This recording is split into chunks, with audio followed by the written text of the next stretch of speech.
So, while we wait to find out if this latest continuance motion is going to be accepted and we're going to be waiting longer for this trial, I wanted to continue going through some of the responses from the state to motions that have been made by Stearns' defence team.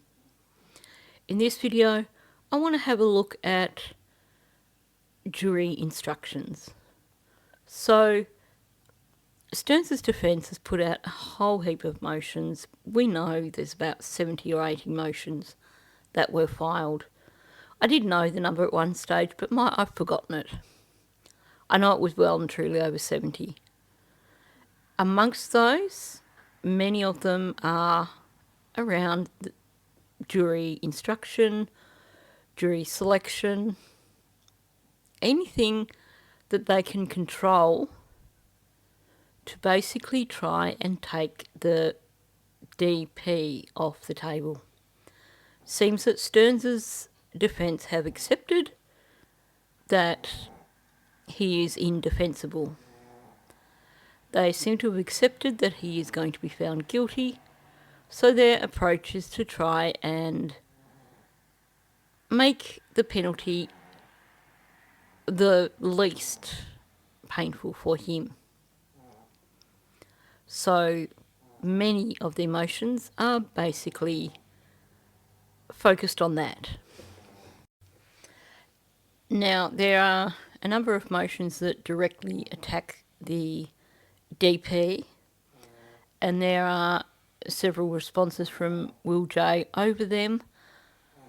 I'm not sure if I'm going to put them on YouTube, just because at the moment most of my videos get demonetised anyway, so it seems senseless to put a video out knowing it's going to be demonetised when I could be putting the time into a video that might actually earn me a little bit of money.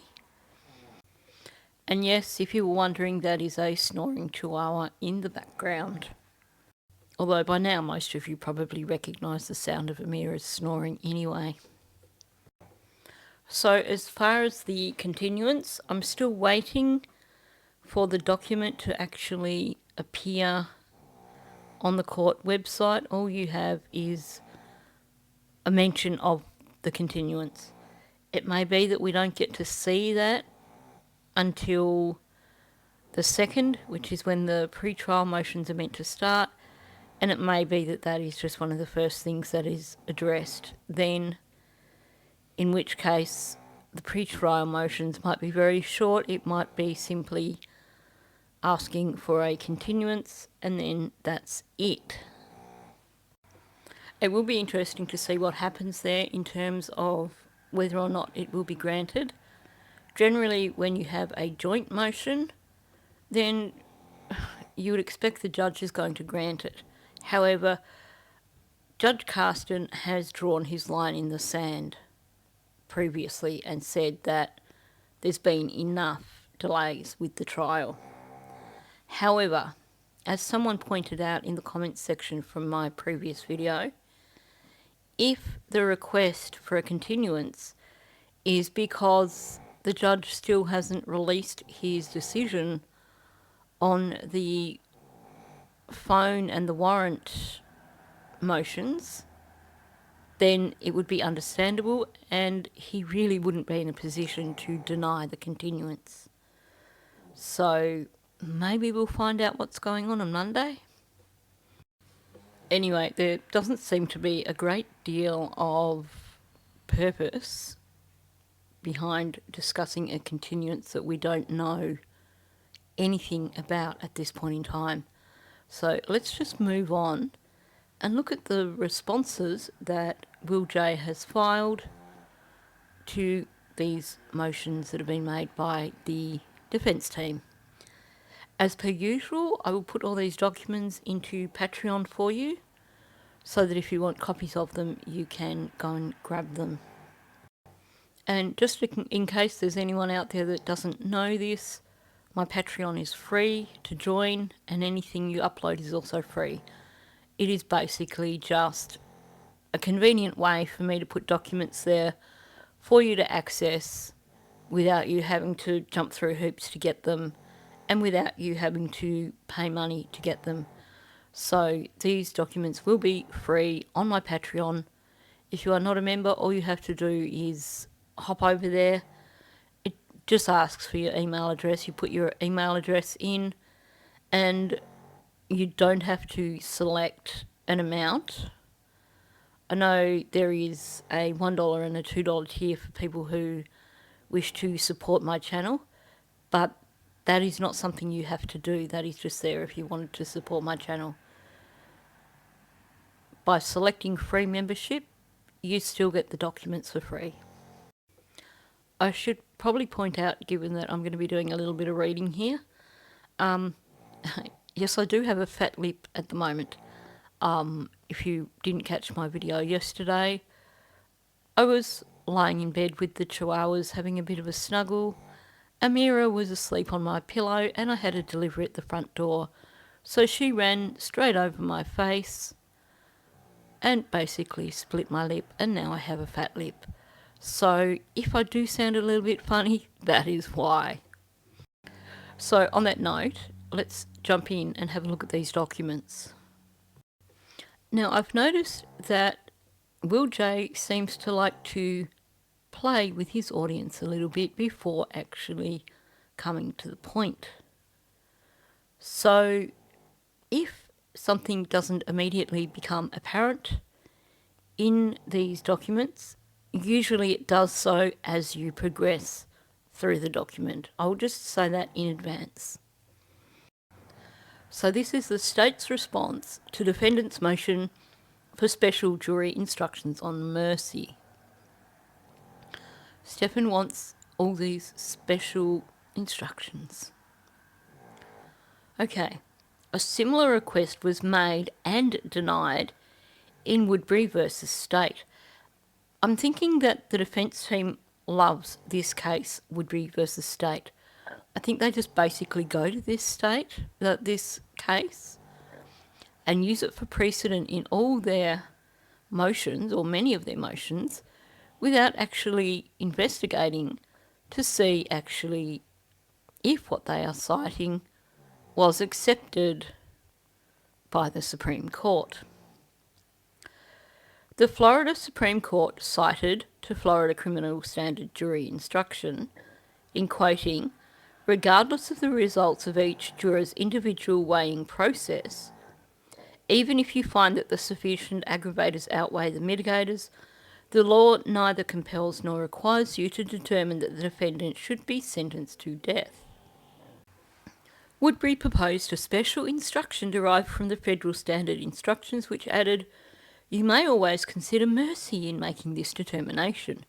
He proposed an alternate instruction that he claimed came from the ether, which added, mercy itself is sufficient to justify a sentence other than death.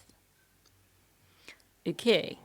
The Florida Supreme Court agreed with the trial court's decision to deny Woodbury's requests because the standard instruction adequately informed the jurors of the applicable legal standard.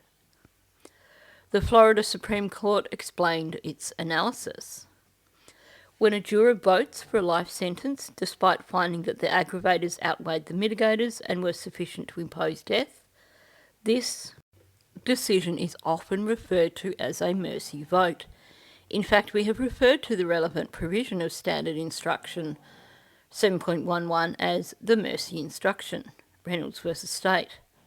Thus, the court did read an instruction on mercy, and although Woodbury might have preferred the wording of his proposed instruction, standard jury instruction 7.11 is not ambiguous when it comes to addressing the jurors' options.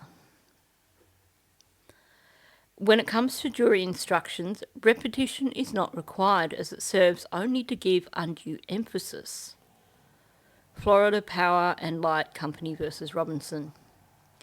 In fact, the Florida Supreme Court has warned against the use of repetition by trial courts instructing juries, holding that there is no reason for saying the same thing more than once, except for the purpose of adding emphasis to the statement. The court went on to note it has criticised such undue emphasis in a number of cases. And we've got a whole heap of cases listed there, which I'm not going to go through. Don't think we need to, do we? Okay, 5. Because the standard jury instruction is clear and accurate description of the law, there is no need for a special jury instruction.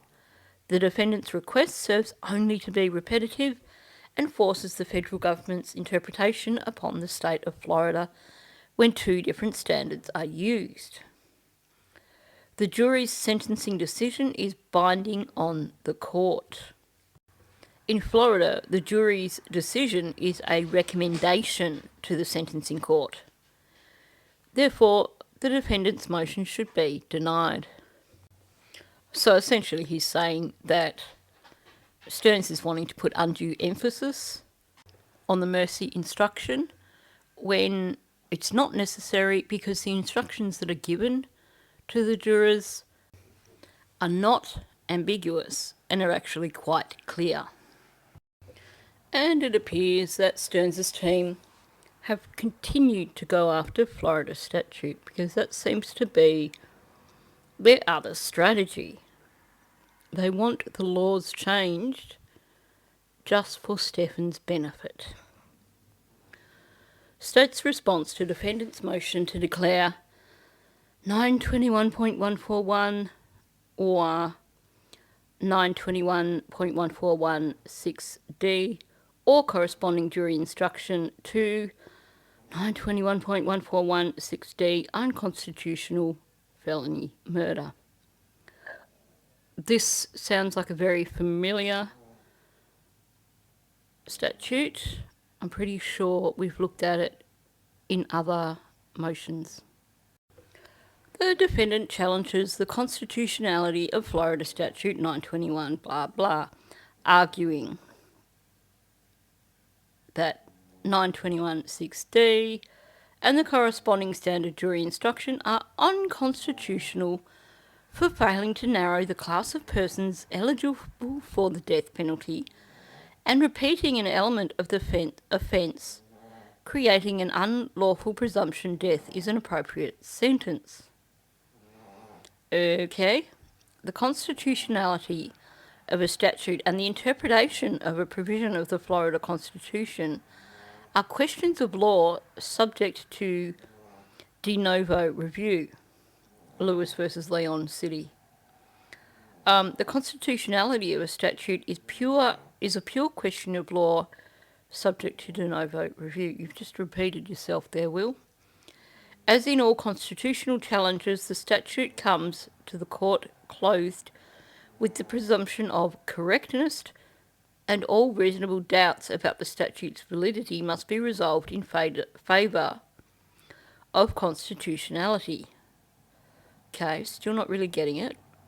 Holding the court is obliged to accord legislative acts a presumption of constitutionality and to construe challenged legislation to effect a constitutional outcome whenever possible. So I think that is saying that constitutionally any legislative acts have to be able to hold up to the Constitution. If they are seen as being against the Constitution, then they're not going to stand up as an act. Let's just keep going. Maybe I'll figure it out. A capital sentencing scheme passes constitutional muster if it rationally narrows the class of death-eligible defendants and permits the sentencer to consider any mitigating evidence relevant to its determination.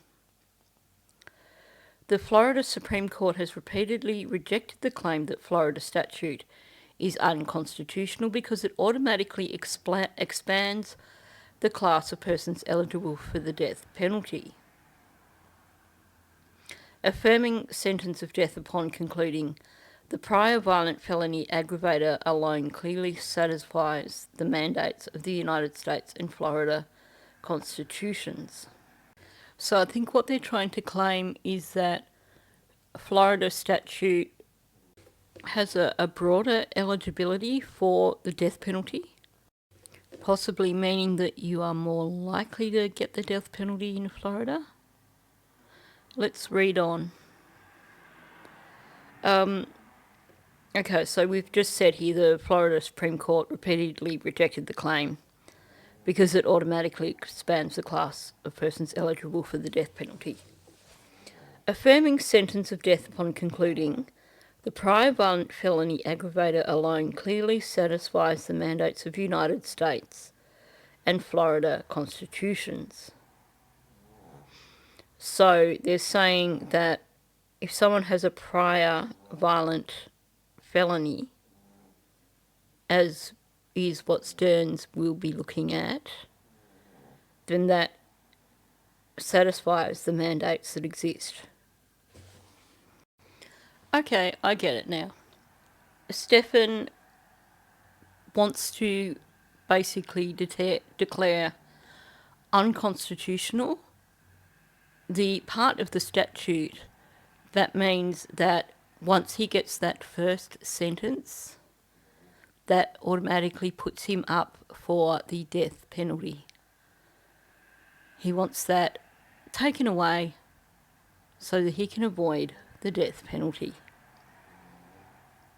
Okay, so let's go down here. Defendants claim that the murder in the course of a felony aggravator is unconstitutional because it automatically expands the class of persons eligible for the death penalty, has been repeatedly rejected by this court. So, it's not about who it is, but it isn't, but basically they're saying his acts at the time that he killed Maddie, they don't want them to be taken into account, I think. I'm still trying to wrap my head around this a bit more. The application of aggravators, specifically the during the course of an enumerated felony aggravator, are not automatic and do not apply to every individual eligible for first-degree murder. The Florida Supreme Court in Blanco v. State. Eligibility for this aggravating circumstance during the course of an enumerated felony is not automatic. The list of enumerated felonies in the provision defining felony murder is larger than the list of enumerated felonies in the provision defining the aggravating circumstance of commission during the course of an enumerated felony. A person can commit a felony murder via trafficking, carjacking, aggravated stalking, or unlawful distribution, and yet be ineligible for this particular aggravating circumstance. The scheme thus narrows the class of death-eligible defendants. So essentially, it has to be during various acts, not the ones listed here, but for example, what he was doing to Maddie, that makes it eligible for the death penalty. I'm sure we're going to get further clarification here. Defendant cites to Lowenfield v. Phelps and attempts to draw a distinction between the Louisiana statute at issue in Lowenfield and Florida statute.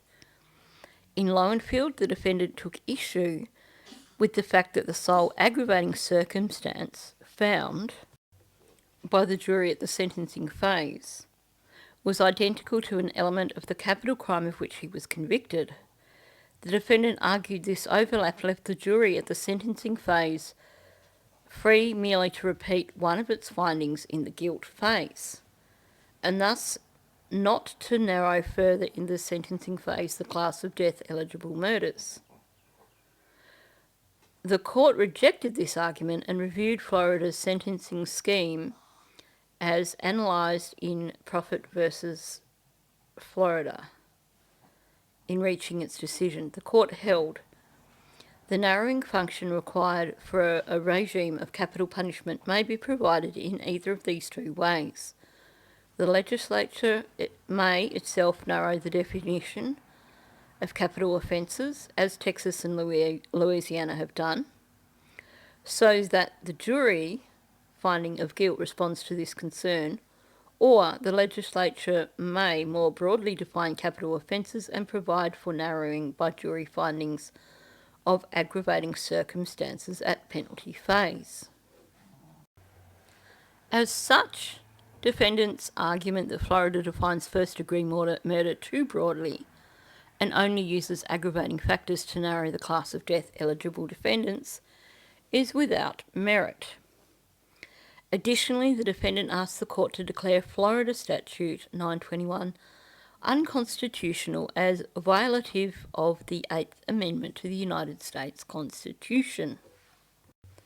Specifically, the defendant alleges Florida statute violates the 8th Amendment's prohibition against cruel and unusual punishments, which provide a prohibition against punishment which are disproportionate for the offender, or the crime as determined by evolving standard of decency.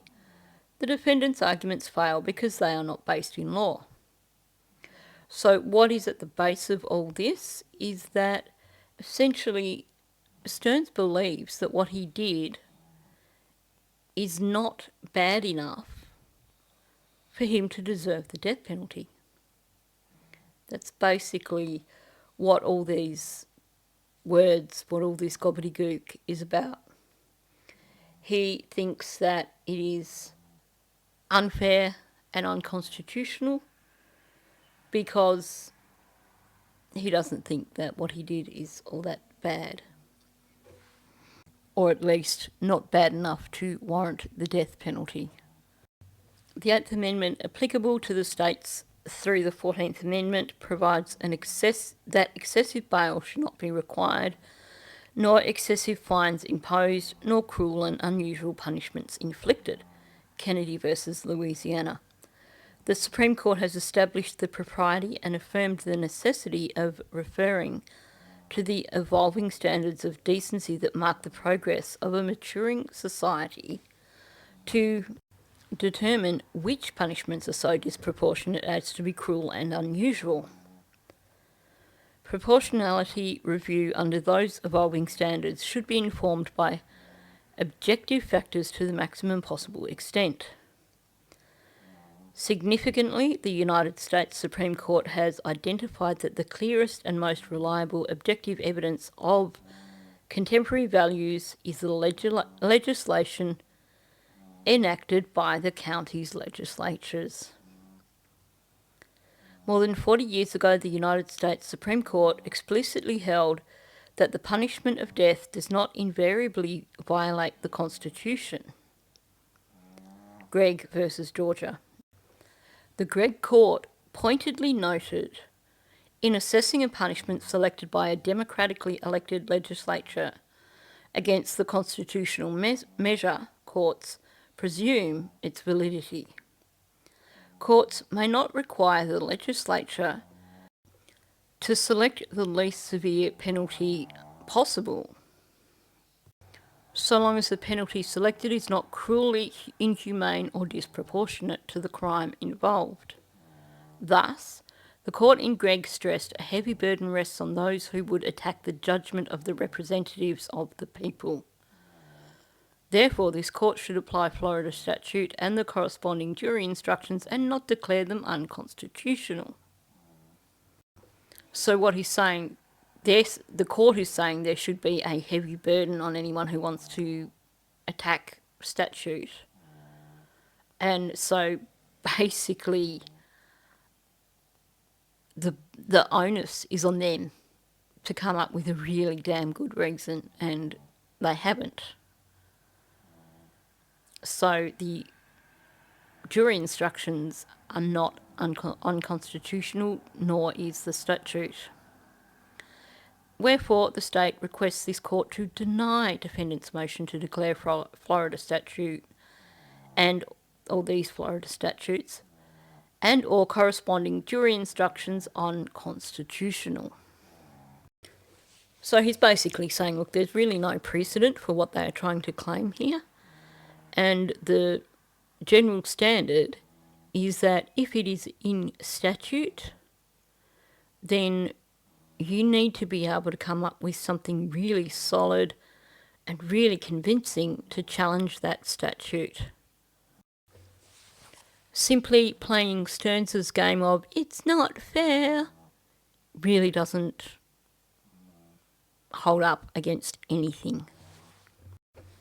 So we have another response from the state in a similar vein. It seems that Stearns' defence have really gone after this one particular Florida statute, and that's 921 and various portions of this statute. So now we have state's response to defendant's motion to declare sections 921.141 and or 6H Florida statutes and or corresponding 6H jury instructions unconstitutional, especially heinous, atrocious or cruel factor. So they really wasted a lot of time on their motions, didn't they? A lot of their motions are somewhat repetitious and also somewhat ridiculous. They've gone after this particular statute every way that they can. And it seems like each time Will J has basically sat them on their ass and said, look, you know, there's nothing here that you're giving that actually holds weight for your argument. Okay, so let's have a look at this one. Procedural history. On April 24, 2024, the grand jury returned an indictment with one count of first-degree murder, a capital felony. The homicide occurred between February 25, 2024 and February 27, 2025. The state filed a notice of intent to seek the death penalty on June 7, 2024. Defence counsel filed the current motion on January 30, 2024, requesting the court to declare Florida statutes and the corresponding jury instruction unconstitutional. I think they've made a mistake with the date there, because they could not have made that filing on January 30th, 2024. The state objects and submits the following. Okay, law and argument.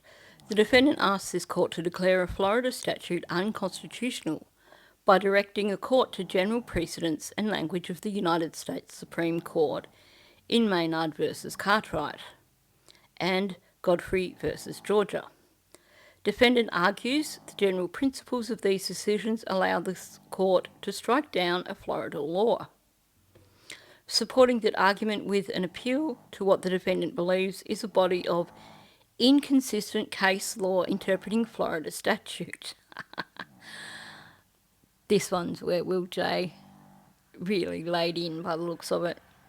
The defendant's argument stands contrary to established Florida law declaring and then affirming the constitutionality of Florida statute, and expressly rejecting the argument the defendant makes to this court. Moreover, the defendant's argument that the Florida Supreme Court has inconsistently applied the heinous, atrocious and cruel aggravator is based upon case law that predates a legislative overhaul of that term's definition. The standard heinous, atrocious or cruel jury instruction is not unconstitutionally vague. Randolph versus State, 2003. Citing Hall versus State, 1993. Significantly, the Florida Supreme Court's definitive announcement in Randolph came 10 years after the Supreme Court first rejected defendant's vagueness argument 25 years ago in Hall. Addressing the vagueness argument, the Hall Court noted that the United States Supreme Court had previously struck down Florida's definition of heinous, atrocious or cruel in Espinoza versus Florida, 1992. However, the whole court also noted the statute struck down in Espinoza listed this aggravator as especially wicked, evil, atrocious or cruel, without defining any of those terms. And then it's got emphasis added. This was significant to the whole court because the trial court gave his jury the new instruction. The instruction used by the trial court in whole and affirmed by the Florida Supreme Court is identical to the instruction the defendant asks this court to find unconstitutional. And that goes much further in defining the terms heinous, atrocious, and cruel than the instruction deemed unconstitutional in Espinoza. Heinous means extremely wicked or shockingly evil. Atrocious means outrageously wicked and vile. Cruel means designed to inflict a high degree of pain with utter indifference to or even enjoyment of the suffering of others. The kind of crime intended to be included as heinous, atrocious or cruel is one accompanied by additional acts that show that the crime was conscienceless or pitiless and was unnecessarily torturous to the victim. Bingo, that's you, Stefan.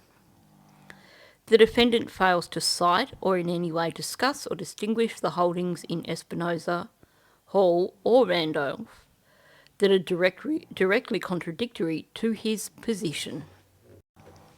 Moreover, though defendant cites the court at nearly 40 opinions he argues demonstrate Florida statute 921's inconsistent application, none of those opinions address the statute's language after it was amended and affirmed in whole, so they've used outdated information. Basically, their motion would have been fine 30 years ago, not today. The defendant's inconsistent application analysis is also flawed in that it focuses on the method a criminal defendant used in committing the murder, whether it be stabbing, beating, gunshots or strangulations. Of course, the focus on the HAC aggravator centres on the means and manner in which the death is inflicted upon the victim and the victim's perceptions of the surrounding circumstances. The defendant conducts his analysis by isolating one aspect of the murders while ignoring the victim's perceptions and surrounding circumstances present in each case. Analysing heinous, atrocious and cruel cases by looking solely at whether the victim was shot, stabbed or strangled ignores the other distinctions in the case that factor into making the finding. Therefore, in light of the defendant's erroneous analysis and the Florida Supreme Court's precedent declaring the heinous, atrocious and cruel aggravator and corresponding jury instruction constitutional, this court should deny defendant's motion. Wherefore the state requests the court deny the defendant's motion to declare Florida statute and or corresponding jury instructions unconstitutional. So basically, this motion that was filed by the defence was based on outdated precedent and based on outdated statute. So, can you say moron, Alicia Smith? Okay, so now we have state's response to defendant's proposed implicit bias jury instruction. Okay, so on this one, Will J just get straight to the point. The defendant's proposed implicit bias jury instruction request does not include any allegations or arguments which, if shown to be true at an evidentiary hearing, that prove the need for the court to include such an instruction in the jury instructions in this case. Yeah, so basically what he's saying here is the whole motion is just a pile of hooey. It seems that he was a little bit rattled when he wrote this because grammatically, not such a great sentence. In fact, by all appearances, the defendant appears to be a white male. I'm not laughing about the case, I'm just loving Will J's humour. And the victim appears to be a white female, though the surrounding evidence will inform the jury that the victim was also of Hispanic heritage. Therefore, without the defendant specifying what type of implicit biases he is concerned with the jury having, and race apparently not being that issue, the state is at a loss to understand what implicit biases he is concerned the jury may have.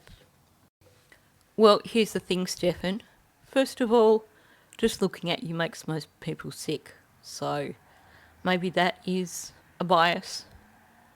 But also, if you don't actually wash for 16 days before your trial, then that might cause some amount of bias from the jury who may be particularly put off by you. However, I don't think that actually comes under any particular relevant section in terms of race or social class or anything like that. That just comes under Stefan Stearns being a bit of a loser. Legal academia has been exploring this issue of implicit juror bias since at least 2012, reforming the jury detection and disinfection of implicit juror bias, Anna Roberts, a proposal to properly address implicit bias in the jury, Anona Sue, and the constitutional right to an implicit bias jury instruction, Colin Miller. The undersigned was able to find only one such instruction given in a criminal case in Florida, State versus Young. In at least 13 years that legal academia has been writing about this issue, the Florida Supreme Court has not adopted a standard of jury instruction about implicit bias. The state would strongly caution the court against taking on this task for itself, rather than allowing such a proposal to go through the process of being proposed and approved by the Florida Supreme Court. Furthermore, because no particular implicit bias issue has been raised by the defendant in his proposed instruction, there is no legally sufficient motion for the state to respond to, or the court to grant legal relief requested by the defendant. What is the defendant going to prove at this hearing that necessitates such an instruction? Therefore, the defendant's request should be denied. I'm thinking this particular response might have been written around Friday drinks by several lawyers in the office, laughing at the absurdity of this motion. State's response to defence's motion to preclude submission of the indictment in any form to the jury. Okay. They want to do anything they can to stop the jury knowing that Stefan actually committed a felony. Okay, so it is discretionary for the court to read the indictment to the jury, and certainly no error is committed by the court doing so. Sylvia versus State, 1968. The court held there was no error to permit the information to read to the jury. Same again. One of the first instructions that is read to the jury during the preliminary instructions directs the jury that the state's charging document, which is called an indictment, is not evidence and is not to be considered by you as any proof of guilt, which, as you see, is listed as Florida Standard Jury Instruction. Finally, Florida Rule of Criminal Procedure 3400, which addresses the material permitted to be taken into the jury room during deliberations, includes a copy of the charges against the defendant, which is always useful. 4. The state concedes that the court has ultimate discretion whether to read the indictment to the jury, and whether to provide the indictment to the jury during deliberations.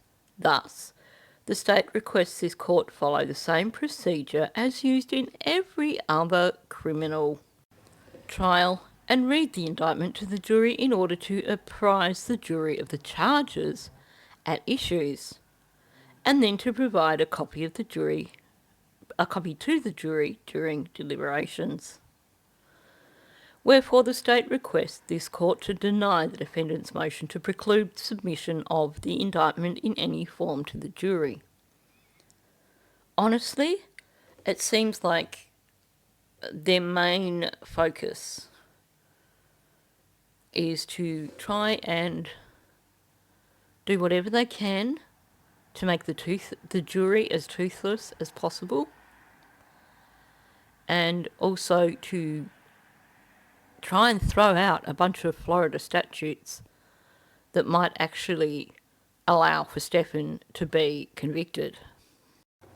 Most of the motions that have been put forward by the defence scream desperation, and most of them seem to have been a complete, utter waste of time, which just makes it even more frustrating when we have this continuance motion just sitting out there in the ether. Well, you know what? Had you not spent so much time on these 70 or 80 motions and instead focused on the 5 or 6 motions that are actually valid and based in real law, maybe you would actually be ready now to defend Stefan at trial. And I get it, they're trying to delay the process as much as they can. But what about Maddie? Doesn't she deserve justice sometime soon? This whole process, this constant delay thing, really, really ticks me off. Because it seems like the criminal justice system is weighted more towards the offender than the victim. So this brings us to the end of the state's responses to motions put forward by the defence regarding jury instruction. Like I said, I'm not sure if I'm going to spend time going through the responses to the various motions that they did about capital punishment, because I think they're grasping at straws, and also I'm pretty certain that my video would be demonetised should I do so. So as you will have realised, this is actually 2 days since I started this video. I had other commitments yesterday and I didn't finish it the day before yesterday because the pup was so desperate for attention that it became impossible to finish. So apologies for the absence of a video yesterday. But back to the topic at hand. We are now only a few days, 2 or 3 days off pre-trial, supposedly. Like I've mentioned before, I suspect that the continuance may be granted because it is a joint filing. However, it does depend on Judge Carson. He may put his foot down and say, enough, because he's definitely drawn the line in the sand before and said, you guys need to be ready to begin. So unless they've got a damn good reason, it is quite possible that Judge Carson may still override the continuance. I will let you know as soon as we know what's going on. I suspect that we may not hear anything now until when they walk into the courtroom on the 2nd. So with that said, that brings us to the end of this video. Thank you for listening. If you are new to my channel, please subscribe. Also, please hit the like button, help me get these videos out there into the algorithm. And also, please leave a comment below. Thank you, and I will catch you in the next one. I begin to wonder